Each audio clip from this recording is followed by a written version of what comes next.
Cricket history का सबसे लंबा सिक्स किसने मारा है, आइए जानते हैं इस वीडियो में।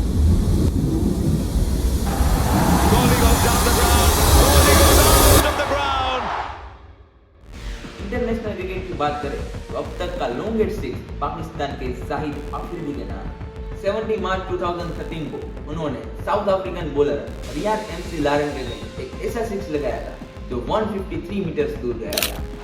Longest six in the history of cricket. Shahid Afridi create a history. और ये क्रिकेट हिस्ट्री का सबसे लंबा सिक्स है। अब बात करें इंडियन क्रिकेट के प्लेयर की तो ये रिकॉर्ड युवराज सिंह के नाम है।